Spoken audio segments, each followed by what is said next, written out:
Thank you so much for the kind introduction.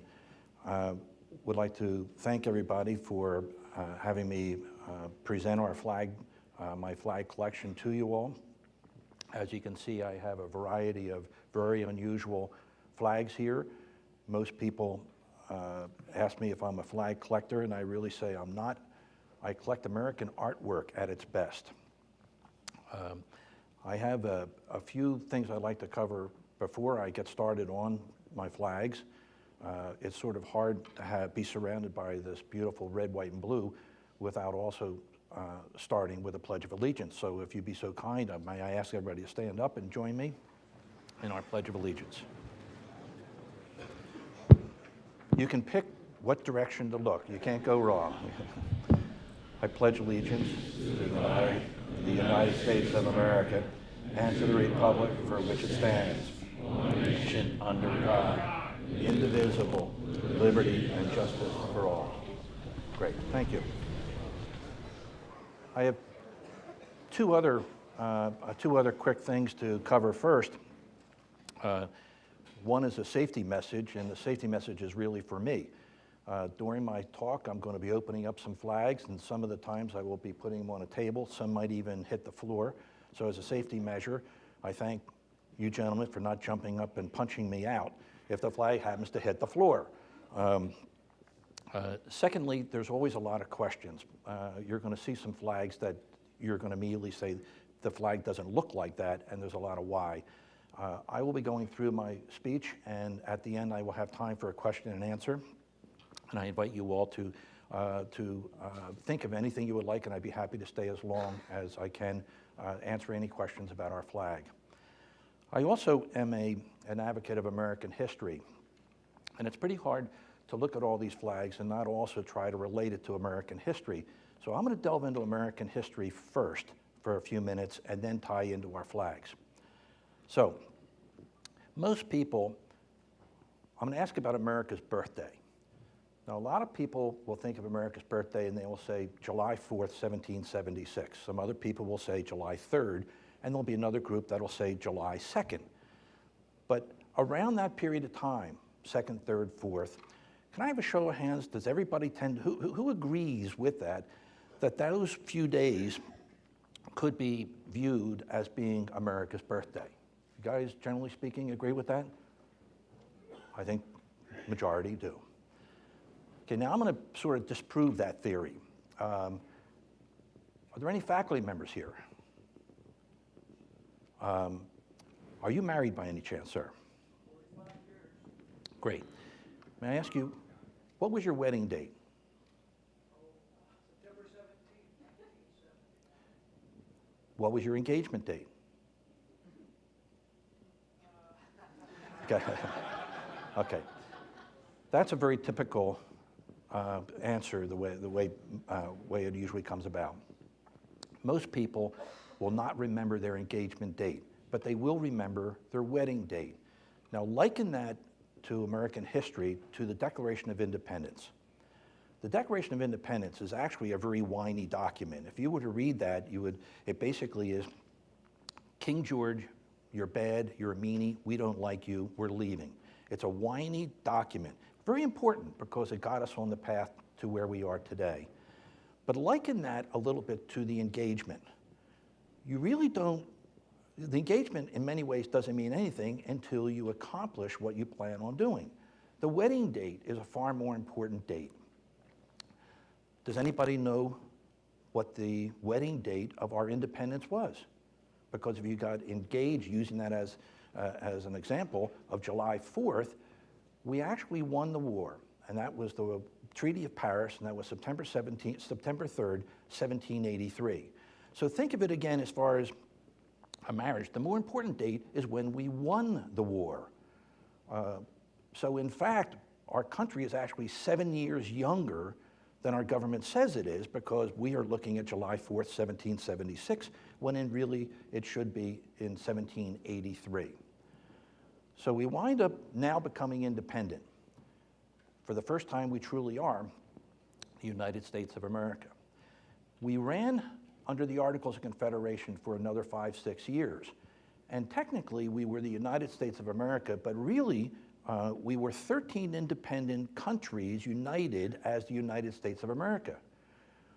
Every state was run as almost an independent country. We had 7 navies. And it wasn't until we developed the Constitution that we really created the country as we know it today. During the Articles of Confederation period of time, many people were out looking for a king to come in and run our country, because we didn't know any concept of, it was never done before, how we could manage a country without a royal person running it. So we developed the Constitution. A far more important date would be September 17th, 1787. That was the date when we actually created the Constitution. Next important date, and there actually are 5 important dates that I would consider for our birthday: the Declaration of Independence, winning of the war, the writing of the Constitution. The Constitution didn't kick into gear until we had a majority of the states ratifying it. New Hampshire did in November 1788. So then the Constitution kicked in, and we wound up going out looking for a president. George Washington became president. He was sworn in April 30th, 1789. Now, this is sort of a background of history because it's very important. We have the longest running government in the world. Now, think about that. A lot of people will turn around and they'll say, whoa, wait, back that up. The longest running government in the world. People say, well, France, that's really long. Well, I'm not talking about the dirt. But in France, Napoleon was running around Europe 25 years after we became independent. Whoa. What about England? England is real old too. Well, King George III was running England and America before, during, and he was running England after we got our independence, and there were many other monarchs after King George III, but the Queen has 1 vote now. How about Russia? Well, the Bolsheviks didn't do too well in the early 1900s over there, and they've changed their government. Italy, they've changed their government over 20 times just since, I think, 1950. You go through Japan, emperor has 1 vote. The Vatican was created in 1929. There's only one other country older than America, and that is a country called San Marino. It's in Italy. It's about 3 square miles, and it does not even have a street light. They were created in 1610.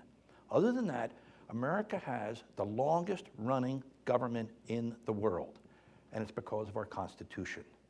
So when you hear people say, change the Constitution, we've had amendments, we've got plenty of amendments, but we are a country of laws, and as soon as we start forgetting our roots, we will go the way of many other dynasties that were great and then eventually failed. So our Constitution, when you look at those 5 dates that I said, Declaration of Independence, Treaty of Paris, writing of the Constitution, New Hampshire's critical moment in enacting the Constitution, and then the George Washington, there's 5. I'd put July 4th as the least important of those 5 important dates. But who's going to fight momentum? Momentum is July 4th, so we're going to stick with July 4th. Okay, now into some of my flags. I'm going to take you back to prior to the Revolutionary War. We had 13 colonies here, and everybody was getting a bit tired of the difficult rule of England. And within each one of the colonies, you had people who wanted to stay loyal to King George and Great Britain. You had a lot of people who wanted to go. Some people were in between. Well, they didn't have the internet, we didn't have phones, and we didn't have all that other stuff. So a flag was always a great means of communicating my opinions. Remember the capture the flag game that we all played younger? You got the flag, basically you won. A flag was a great means of communicating one's belief. So before the Revolutionary War, in each one of the colonies, you had a lot of people, again, wanting to, don't know where we're going, but I'd like to be independent. Some other people wanted to stay loyal. And then there were people in between. So a number of flags, and I brought a couple representative samples to show you what I mean. There were many, many different flags that were designed, but here is that right? Here's one. They called this the pine tree flag. And basically, this was a symbol of independence. It was a symbol of peace. Unfortunately, a lot of people in the South felt that this represented a lot of the interest of people in New England more than them. So this one did not get a whole bunch of favoritism on all the states.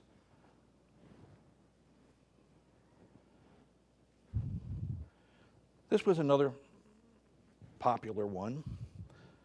Sort of interesting because it has the crescent moon that has since become quite popular on part of the flag of South Carolina.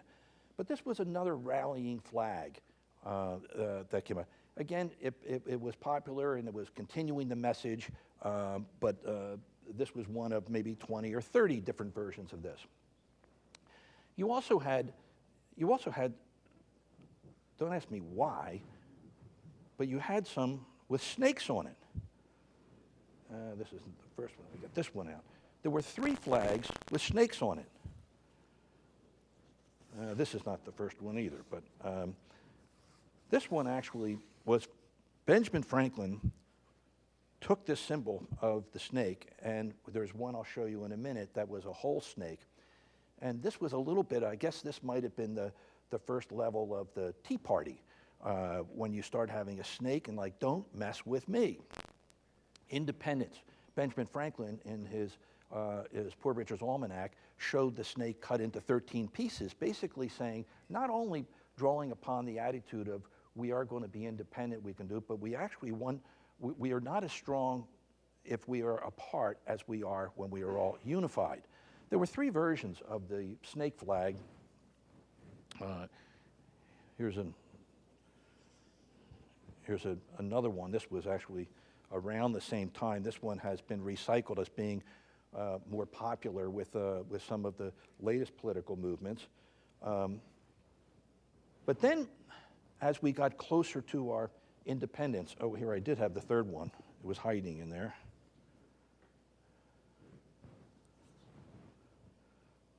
Now, enlightened countries don't have snakes on their flags.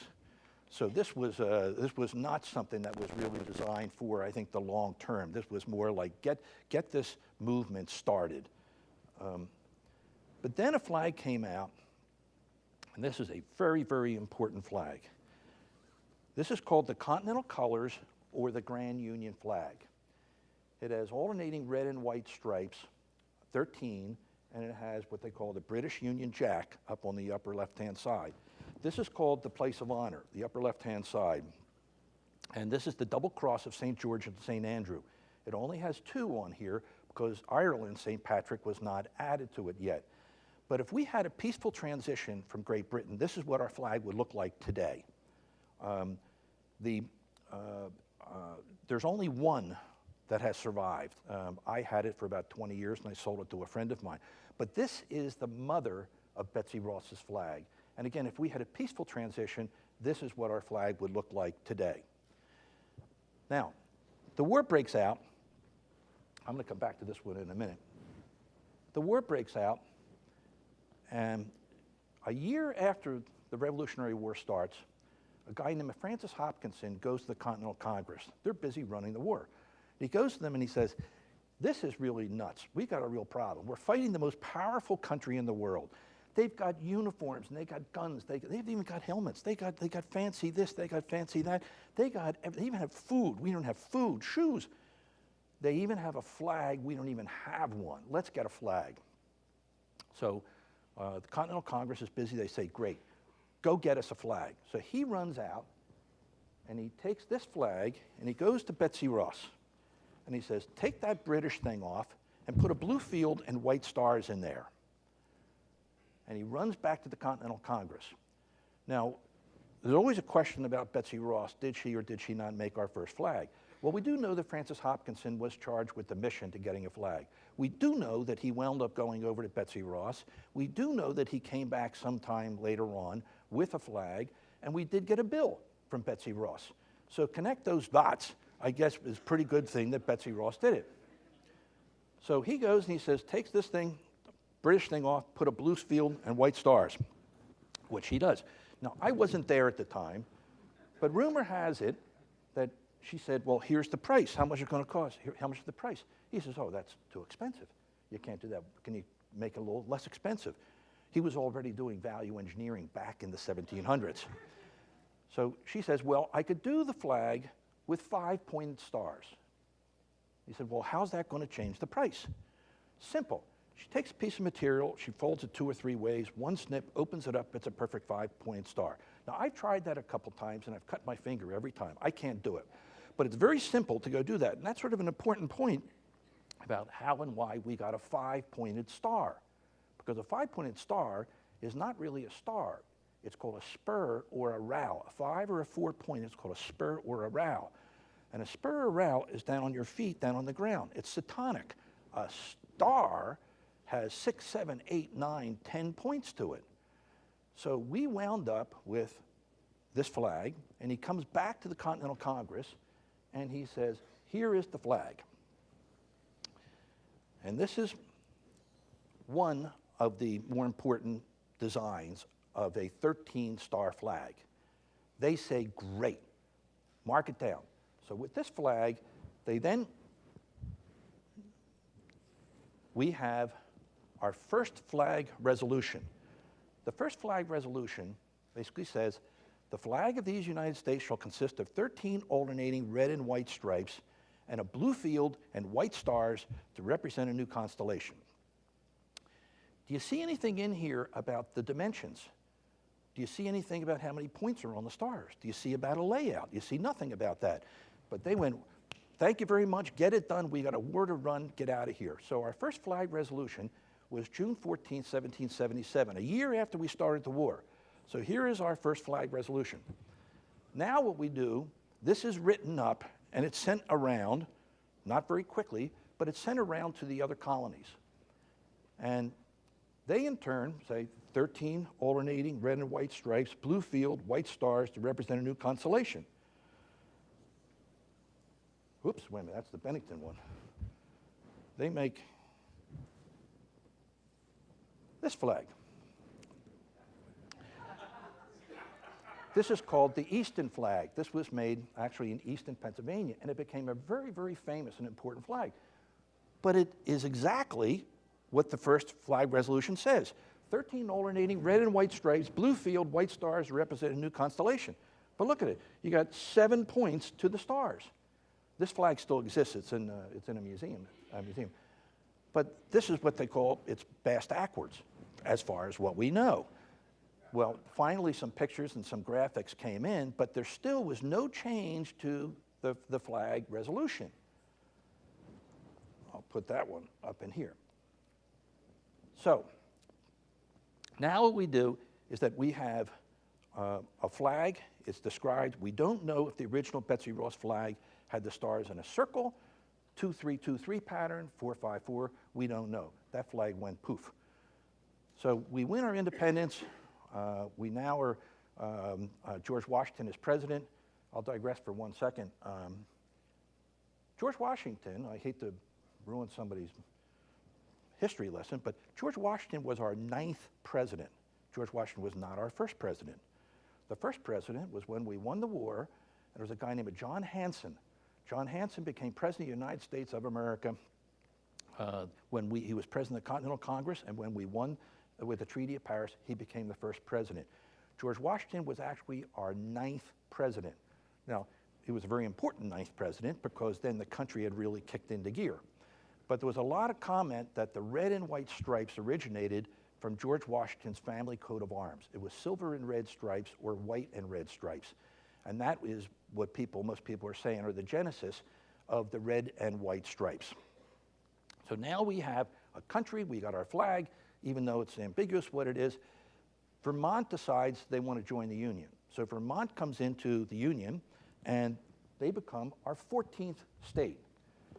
As they become our 14th state, this flag over here is one of only 2 14-star flags in existence.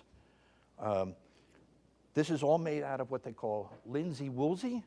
Linsey-woolsey is a combination of linen and wool. But there are only 2 14-star flags that I know of, this one and another one, that have survived from 1791.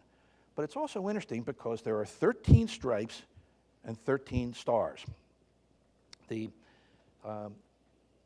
no sooner did Vermont come in, actually some of the flags had 14 stripes because they felt that they were, if they're going to be a full member of the Union, they are deserving of a stripe and a star. So some of those flags had 14 stripes and 14. This one actually came from Andrew Jackson's family tree that has 13 stripes and 14 stars. A year later on, Kentucky joins the Union in 1792, and they now have 15 stars. And what do?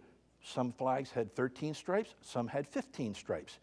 If you look at the flag, the Francis Scott Key flag, that has 15 stars on it. It's 15 stars, 15 stripes.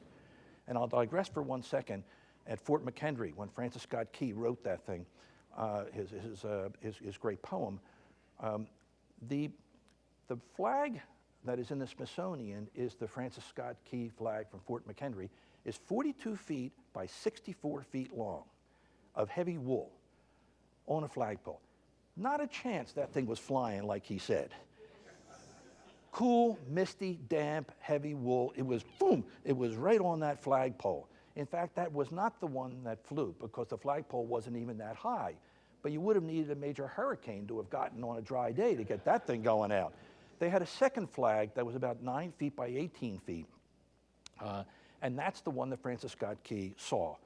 The big one that they had, actually when the Commandant of Fort McHenry, when he passed away shortly afterwards, his wife took the flag and she started ripping the flag, and every member of that garrison got a piece of the flag. Then every time they got married, they got a piece of it. Every time they had a child, every time somebody had a birthday, they got a. So now the flag down in the Smithsonian is 42 feet by 42 feet. There's 42 feet by 20 feet of that original flag missing. And they're trying to, you see some of them on eBay, most of them aren't correct, but a big chunk of those flags that went. Anyway, we now have flags that are really confusing because a lot of other states are trying to join the Union, and if you start adding more states, that flag's going to get way out of proportion with all the stripes. So suddenly we're going to have a flag like this, or you're going to make them real small. It's going to be a seamstress nightmare trying to figure out how to do it. So they solved the problem by coming up with the second flag resolution. And the second flag resolution basically did a couple things. What it said is that only the number of states in the Union as of July 4th will be honored as being official flags. The government didn't have any money, so the government wasn't going to be making a whole bunch of flags every time a state came in. So what the government said is that two or three might come in during a year. Forget it. So we're only going to honor July 4th as the date that we have. The second thing we're going to be doing is the flag, we're going to stay at 13 stripes to honor the original 13. Plenty of room in the blue field for other states to come in.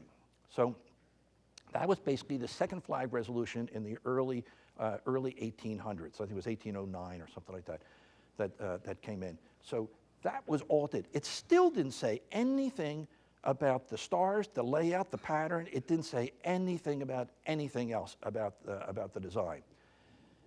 It wasn't finally resolved until the third flag resolution, and the third flag resolution didn't come about until 1912. And that took all the fun out of the flag. That took all the artistry out of the flag because it dictated the number of points, the stars, the layout, the size, the dimensions, everything. It truly became a flag. Now, what I've done over the years of collecting, people ask me, do you collect flags? I don't. I collect American artwork at its best because I can look at all these flags and I can pretty much tell you where each of them came from, even though they can't speak. Now, what I'll do is I'm going to walk through and I'm going to introduce you all to some of my interesting flags. I'll start with this one over here.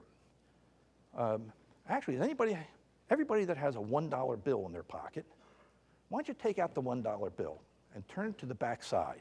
I got something to show you. Remember that first flag resolution said, the flag of these United States shall consist of 13 alternating red and white stripes, okay? When a flag is flying, you want to see the contrast with the sky. So you want to have dark at the top and dark at the bottom. But if you look on the back of your $1 bill, you'll see a little shield. You'll see a little circle, and then it will be a shield. And it'll be a shield like this. But what you also see, it's white to white. It is not red to red. Our own currency is wrong. Now that error has continued on a lot of things, because they basically took artistic license and they said, well, if we have the white to white here, we have to basically have an outline if it's on something like this. Yeah, duh, go ahead and do it. It's our flag. Can you imagine Coca-Cola saying, change the swirl? You don't change, it's our flag. Artistic license they took. Okay, this piece, George Washington, our 9th president, was sworn in up at Federal Hall in New York City on April 30th, 1789. It was on the balcony of the second floor balcony, and above it there was a pie-shaped relief. And they had covered that with material, and on either side there was a big eagle, and right smack dab in the middle there was a shield, this shield. If this could talk, this exact flag right here, if this could talk, it would have looked down and would have seen not only George Washington, all of our founding fathers. There's only one of those. Pretty neat. So we have a 14-star flag over there, which represented Vermont. Actually, there's probably only, and I don't know this, but I'm guessing there probably is only 24 flags, maybe 2 dozen flags from the 1700s that have survived. There's 3 of them here. That's from 1789. We've got a 1791. And this one here, very unusual, this is a 16-star flag. There are about 4 16-star flags that have survived. Tennessee was our 16th state, but look at it, there's 6-point stars on that. I think it's beautiful because the red has faded with the sunlight, but there are 6-point stars on there. Most people would say, well, you've got the Star of David on that. I don't think Israel was around back then, was it? I don't know, 1795. This, again, I can look at some of this and I could say that probably came from Germany. It probably came because the flag maker would look and he would say, I know exactly what I want to do, because that's a star and the other ones were not. But, so what I've done with a lot of my flags, some of them, as you can see, are framed entirely. A lot of other ones are folded up because I want to highlight the most important part. The canton, if you've seen some of the red and white stripes, you pretty much have seen it all. Now, I'm a little bit upside down, so I apologize. I'll see. I'm not going to go in any order of age, but I will, and if anybody wanted to stand up and see some of these, this is a very interesting piece here. This is called a Great Star Pattern. And I have a couple examples of statehood. There's a double oval over there, double medallion over there. Look at the stars on this one. But what happens when a state came into the Union, joined the Union, the state would come in, and let's just say the 34th state would join the Union. The other 33 states made new flags. They would put all the stars in a straight row, keep it as simple as possible as they possibly could. But the unwritten rule was that the state entering the Union could do whatever they wanted. They could do whatever they wanted. And since it was their time in the limelight, they became spiffy.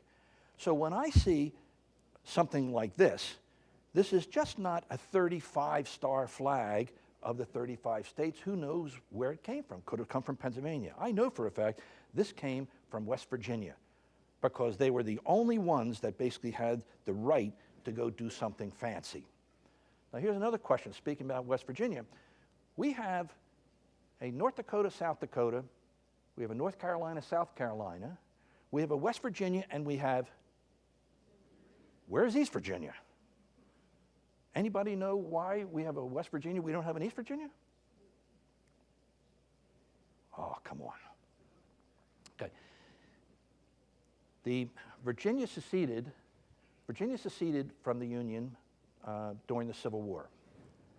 A year or so goes by, and you had more of the aristocrats to the east, and you had more of the mountain people to the west. The west people go to the Union and they say, we want out of here. We don't want to go down the south. We want to stay as part of the Union. Union says, great, no problem at all. So they went and created West Virginia. The war ends. Virginia gives up. Okay, thank you very much. We want the other half of our state back. And they said, tough toenails. You're done. So that's how we have a West Virginia, not an East Virginia. It was interesting because Virginia seceded from the Union. West Virginia seceded from Virginia and wound up going back. So, okay, this one, if you can see, this is just gorgeous. Talk about the workmanship of this. If you can see that, you guys can stand up in the back. This big star in the middle represents North Dakota. North Dakota is our 39th state. You had a flip of the coin. Two states came in the same day, North Dakota and South Dakota. They flipped the coin. North Dakota came in at 10 o'clock in the morning, South Dakota at 2 o'clock in the afternoon. This was the flag of America for 4 hours.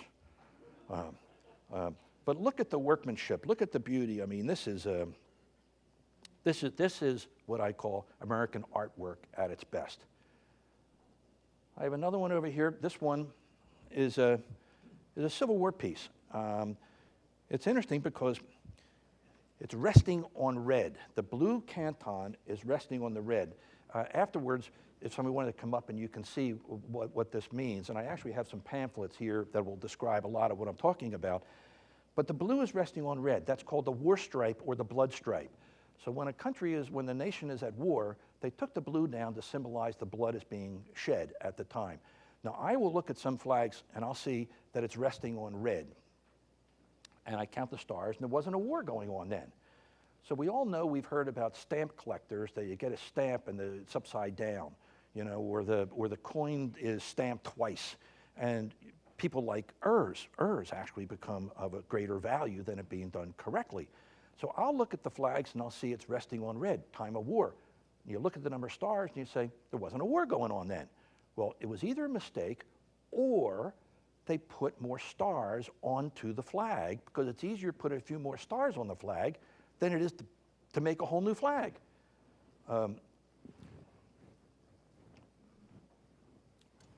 Here's an example of that. Somebody slaves and slaves. They make a flag, a new flag.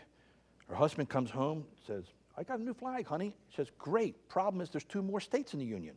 It's already obsolete. Can you see the 2 odd stars that are on this thing? So all they did was just recycle the same flag. So sometimes I will look at a flag and I'll say, that's not the right date. That's not the right date for one other reason. So in fact, this is, I think, 44 stars. In fact, it's a 42. I forgot how many on here. In fact, it was started out as a 42 instead of, it became a 44-star flag. I'll digress for a second. Also, I was at a place in Philadelphia not that long ago, and I looked at a flag, and I think it had 27 stars on it. And I looked at it, and it wasn't correct because it had metal grommets on the hoist. And I looked at metal grommets, I said, well, they didn't have metal grommets. 27 stars means that it's from about 1830. But I look at this thing, and here you had metal grommets. They didn't have metal grommets until the 1860s. And I realized what it was. It's called what they call an exclusionary flag. An exclusionary flag was during the Civil War, we were fighting to keep the other part of our Union with the North, so we would all be united. Some people said they want to leave, let them go. So we had 33 stars starting at the Civil War. 2 states would go, 2 more states would go, 2 more states would go. And eventually there were a number of states that seceded. Some people took the stars off of the Union flag. So they basically said, let them go and take your stars with you. Goodbye, good riddance. President Lincoln went nuts over that, but that was a big movement. And I look at these flags again, and I can sometimes tell when they're either younger or older than they appear by some clues with that. I'll take another side turn. During the Civil War, you remember the Civil War flag. There were actually 4 of them, but the Civil War flag has that rebel X. How many stars are on that Civil War flag, the rebel X? Confederate flag. 13. How many Confederate states were there?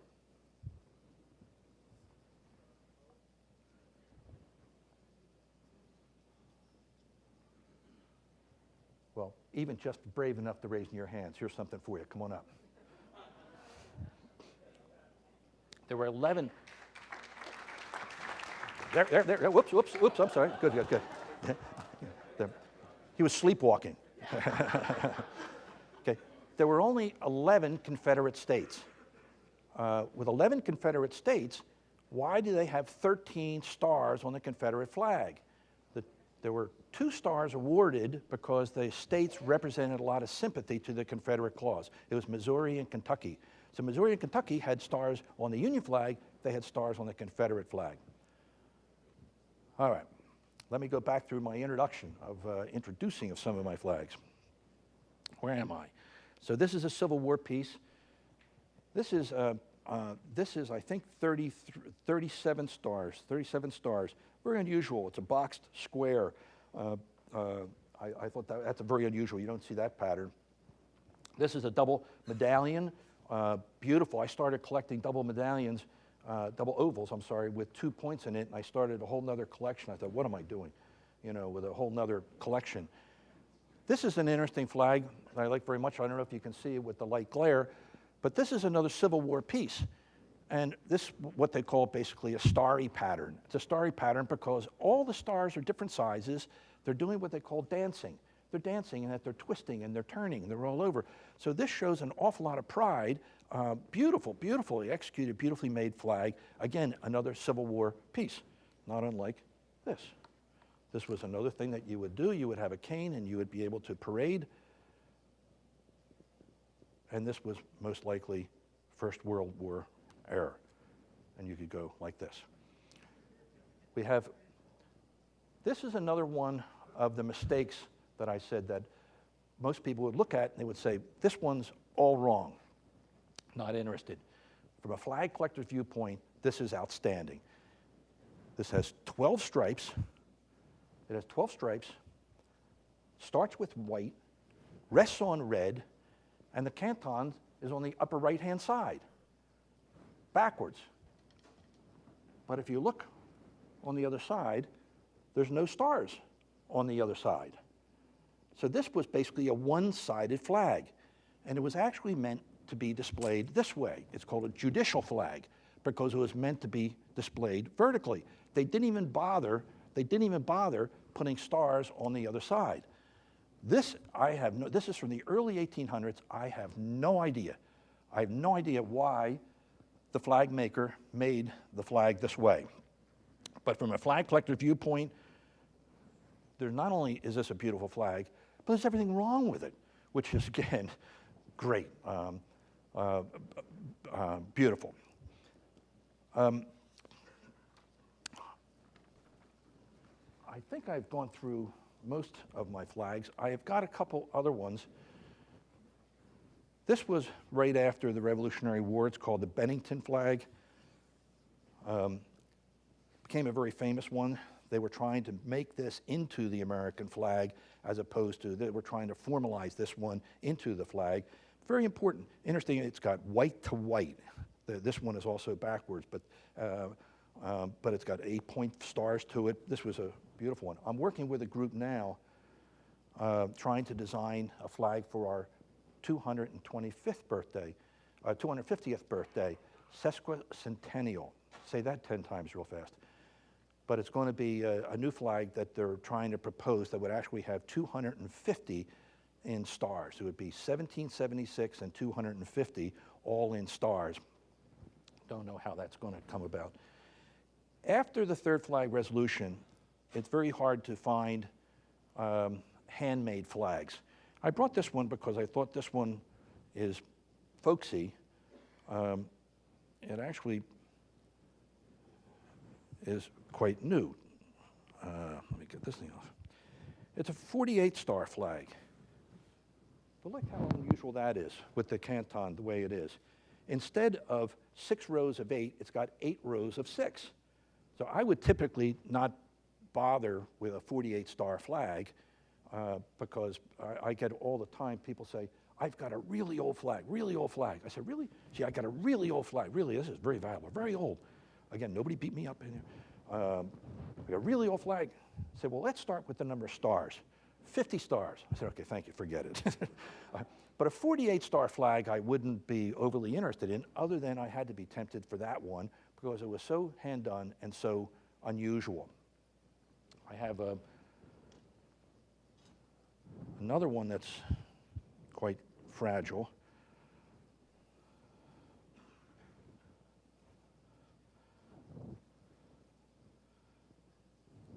And you might see,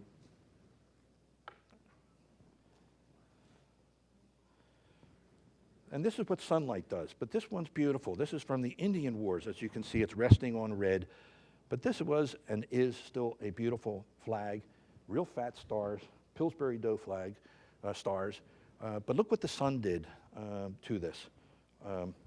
I had one flag that had the blue canton, and it was made of 3 pieces of blue. And they dyed them blue, and they put all the stars on it. There was about 20 stars on this flag. And it was 3/4 this way, and a bigger piece here, and a small piece over here, all blue. But there were different materials. It was all exactly the same blue.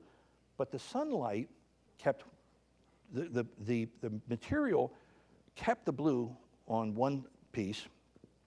It turned gray on another, and it turned almost white on another one. And you're like, why would they make the blue canton with 3 different colors? It's what the sun did. So what I have to do is keep these flags all under special UV non-acidic paper backing, plexiglass, and as much out of the sun as possible. And the only reason these flags have really survived is because they were kept in a drawer someplace. When you think of an antique, something gets old, until finally when it gets so old, it starts returning in value and it starts becoming an antique and increasing. The only reason these things survived is they were stuck in a drawer and somebody didn't take it to make a dress or a wadding or a rag or something before it started returning in value. Again, we didn't have a flag police, and we didn't have the revered impression about our flag until the early 1900s. I had a collection, I sold it, I had a collection of flag napkins that came from the White House. So you would have dinner at the White House from the 1940s up to about the 1840s up to about the 1880s. You would go to the White House, and if you were all fortunate enough to go there and have dinner there, and your napkin would be a flag. So you're going like this with the flag. Today you really would get beaten up, on doing it. But that was not unusual at the time. It was a flag. We had 13 stars started out. We have 50 now. We actually have 37 different versions of our flag. In fact, there are only 25 versions of our flag, because what I said before, that the government stopped making flags multiple times during the years. So we have 37 different versions, but you also have only 25 official ones. That means you didn't make them, but they weren't necessarily official. What I've attempted to do is collect a lot of the artwork versions from each state, or from many of the states that come in, and this is only part of what I either do have or did have. I'm curious how frequently you make your presentations. This is a wonderful program today. Less and less. These things shouldn't be moved, and it's they shouldn't be moved. But how could I resist coming out to this wonderful facility at Williamson? So they dragged me every time. Thank you, thank you.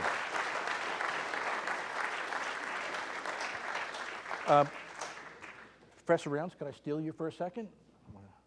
Is it okay if I embarrass him a little bit? You guys mind? All right. How many stars were on the flag when Williamson was founded? Okay, so Do do do do do do do do. Doom doom doom doom doom doom. 35. Everybody agree with that? Good. You're all wrong. You're all wrong. Is this the flag? 1888. Could you hold that side of it? This is a 38-star flag. This flag is representative of the very flag that would have proudly flown over Williamson when it was founded in 1888. This is my present to you. Congratulations. Right. Thank you for having me. Thank you, Awesome. good. Our archive. Good.